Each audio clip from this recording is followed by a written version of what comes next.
Հայաստանի պաշտպանության նախարար Սուրեն Պապիկյանն ու Վրաստանի պաշտպանության նախարարը քննարկել են տարածաշրջանային անվտանգությանն առնչվող մի շարք հարցեր, ինչպես նաև պաշտպանության բնագավառում երկկողմ համագործակցության ընթացքն ու զարգացման հեռանկարները։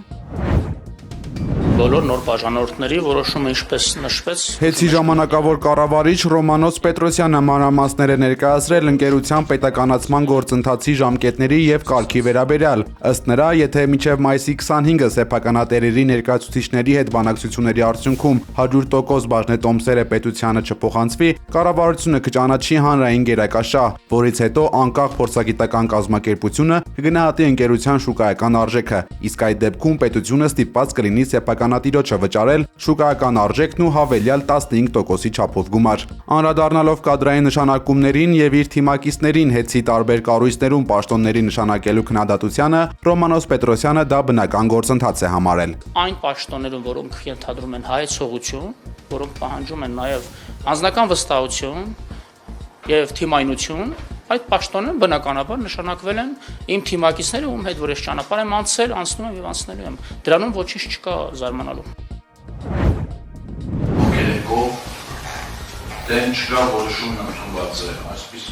Հեցի նոր բաժանորդ դառնալու սակագները մինչև 60% էժանացնելու առաջարկին հանրային ծառայությունները կարգավորող հանձնաժողովը դրական եզրակացություն է տվել։ Նախընտրական քարոզարշավից 2 շաբաթ առաջ նման որոշումը ՀՑԿ նախագահը ընտրակաշարք չի համարում, ոչ էլ քաղաքացիներին շահագրգռող քայլ ընտրություններին իշխող ուժին քվեարկելու համար։ Բացարձակ դա դրա հետ կապ չունի,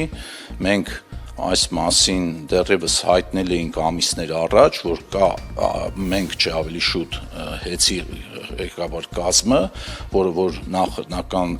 այդ ուսումնասիրությունների արդյունքում տեսել էր այդպիսի հնարավորություն, բարձրաձայնել էր, բայց բնականաբար մենք դեռ այդ ժամանակ չէին կարող նման որոշում կայացնել, որովհետև նման որոշումները որոշակի գործընթաց են անցնում։ Ռուսաստանում շարունակում են ակտիվորեն քննարկել Հայաստանի Եվրամիության հետ հնարավոր մերձեցման տնտեսական եւ քաղաքական հետևանքները։ Ռուսաստանի անվտանգության խորհրդի փոխքարտուղար Ալեքսեյ Շևցովի խոսքով այդ քայլը կարող է հանգեցնել Հայաստանի համախառն ներքին արդյունքի շուրջ 23%-ի կորստի։ Շևցովի փոխանցմամբ կանխատեսվում է նաեւ աշխատաշուկայի կրճատում 15%-ի չափով, գնաճի աճ 22.6%-ով եւ ներքին սպառման ավելի քան 20% անկում, ներկայիս մակարդակի համեմատ։ Ռուսաստանցի պաշտոնյան հավելել է, որ էներգակիրների, մասնավորապես բնական գազի գների սպասվող աճը կհանգեցնի հանրապետությունում կենսամակարդակի զգալի վատթարացման։ Անդրադառնալով Հարավկովկասյան երկաթուղու շուրջ ստեղծված իրավիճակին եւ կոնցենսիոն պայմանագրի հնարավոր փոխանցմանը, Շևցովը մատնանշել այն հսկայական ծախսերը, որոնց կբախվեն նոր սեփականատերերը։ Խոսքը տարեկան $40 միլիոն շահագործման ծախսերի եւ ենթակառուցվածքների վերականգնման համար անհրաժեշտ $100 միլիոն ներդրումների մասին է, ներառյալ Իջևանի ավերված հատվածի եւ Վանաձոր Ֆիոլետովո գծի շինարարությունը։ Ռուսաստանի Դաշնության անվտանգության խորհրդի ներկայացուցիչը ընդգծել է, որ բեռնափոխադրումների աճի ներուժը ակնհայտ չէ, իսկ ԵԱՏՄ-ից դուրս գալու դեպքում դրանց ծավալները երաշխավորված կերպով կկրճատվեն։ Ստամբուլի նահանգապետարանն այս տարի եւս արգելել է հայոց ցեղասպանության զոհերի հիշատակին նվիրված սգո միջոցառումների անցկացումը։ Վերջին անգամ նմանատիպ միջոցառում անցկացվել 7 տարի առաջ Ստամբուլի Թաքսիմի հրապարակում։ Միևնույն ժամանակ Հայաստանում ակտիվորեն քննարկվում է հայ-թուրքական սահմանի բացման ու առևտրաշրջանառության զարգացման հնարավորությունը։ Հենց ինքը Հայաստանի վարչապետ Նիկոլ Փաշինյանն էր 2020 թվականին ասել, թե ցեղասպանության կազմակերպիչները դեռ չեն հատուցել մի ողջ ազգի կոտորածի համար։ Առ այսօր Թուրքիան կատարվածի համար որևէ զղջում չի հայտնել,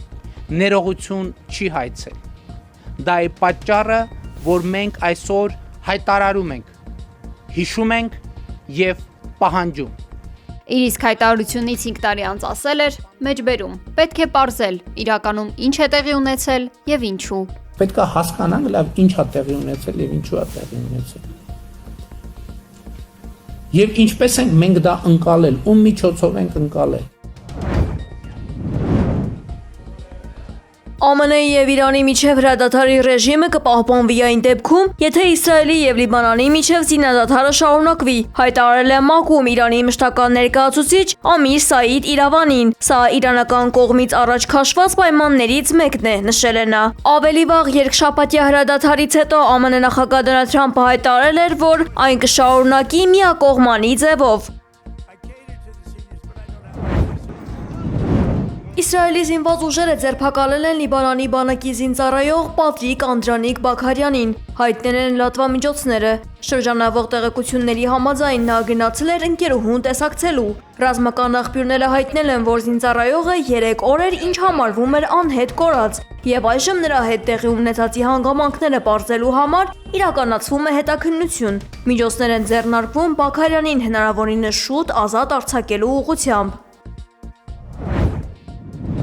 Բաքվում Իրանի դեսպանատունը պաշտոնական հայտարարությամբ մեղադրել է Իսրայելին Ադրբեջանի եւ Իրանի միջև հարաբերությունները սրելու եւ անհամաձայնություն ստեղծելու փորձերի համար։ Թեհրանը կտրականապես հերքել է Իսրայելի վերջին մեղադրանքներն այն մասին, թե իրանական կողմը համակարգում է հակաիսրայելական գործողություններ տարբեր երկրներում, այդ թվում Ադրբեջանի տարածքում։ Իրանական դիվանագիտական առաքելության պնդմամբ Իսրայելն իր գոյությունը պահպանելու համար փորձում է թշնամանք հրահրել հարևան պետությունների միջև։ Դեսպանատան հայտարարության մեջ նշվել է, որ Իսրայելը մշտապես ձգտում է ընդլայնել պատերազմի տարածքը։ Այդ նպատակով ըստ իրանական կողմի Իսրայելը գերակախնդիր է դարձրել կեղծ տեղեկության տարածումը եւ այսպես կոչված կեղծ դրոշի տակ իրականացվող սադրիչ գործողությունները։ Դեսպանատունը մատնանշել է Նախիջևանի ուղղությամբ կասկածելի անօդաչու թռչող սարքերի հարձակումները, Կասպից ծովում նավերի թիրախավորումը եւ տարածաշրջանի տնտեսական գործունեությունն անկայունացնելու փորձերը։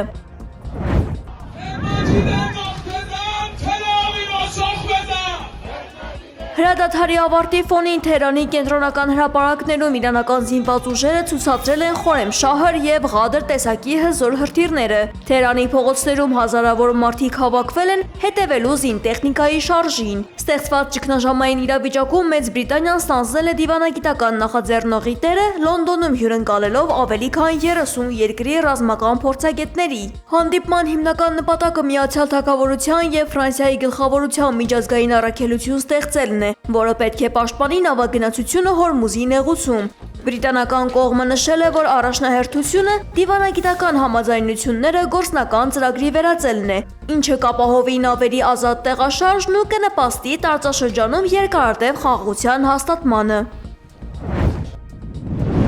Սանկտ Պետերբուրգում մեքենան հարվածել է ցանկապատին եւ ընկել Օբվոտնի ջրանցքը։ Մինչ այդ վրաերթի է ենթարկել լուսացույցի մոտ կանգնած հետիոտնին։ Վարորդը եւ հետիոտնը տեղափոխվել են հիվանդանոց։ Մեքենայի վարորդը ավելի ուշ հայտնել է, որ ղեկին ուշագնաց է եղել։